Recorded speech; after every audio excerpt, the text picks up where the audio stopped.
The hospital lights were too bright, buzzing quietly in rhythm with the faint beeping of machines I barely registered.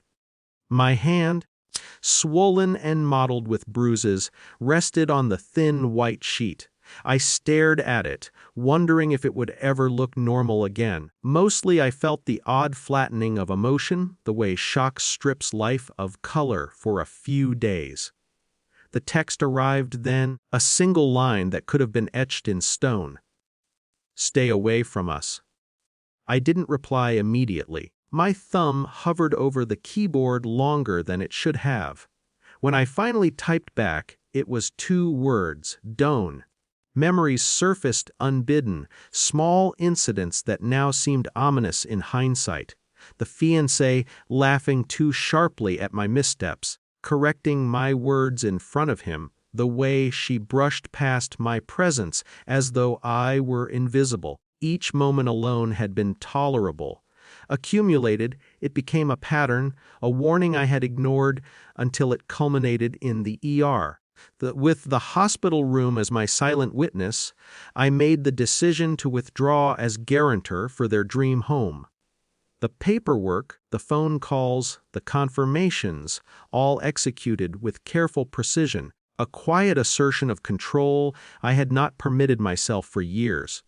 No one saw my satisfaction. It was irrelevant. What mattered was the removal of my exposure, my entanglement in a life that had turned hostile.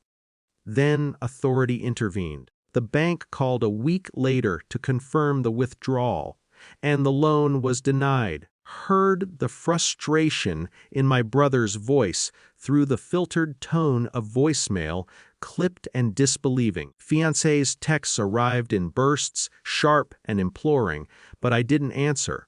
I didn't need to. The external consequence, the 40,000 deposit lost, was undeniable. The control I once lacked now existed in procedural reality, shouting matches or dramatized revenge. Despite the clarity of action, there was no easy emotional resolution. I questioned myself in quiet moments, had I become cold, indifferent, or simply sensible? Childhood loyalty tugged at my ribs, familiar ache, but I had drawn a boundary firm and unyielding. I observed how others reacted. Some respected the decision silently. Others withdrew, unwilling to confront the tension. I remained calm, but not unscarred. At night, I replayed the incident, the hospital room, the texts, the forms. Memory fractured the narrative at times, looping on moments I might have overlooked, now magnified by hindsight. Yet the story was no longer mine to endure at their whim. I did not celebrate their loss. I noted it, acknowledged it, and let it recede. Victory, in this case, was the quiet regaining of dignity, the slow reclamation of personal space, without the messy theatrics of confrontation.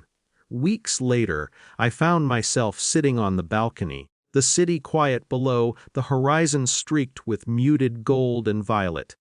A gust of wind carried the smell of rain, breathed in and let my hand rest on the railing, observing without interference.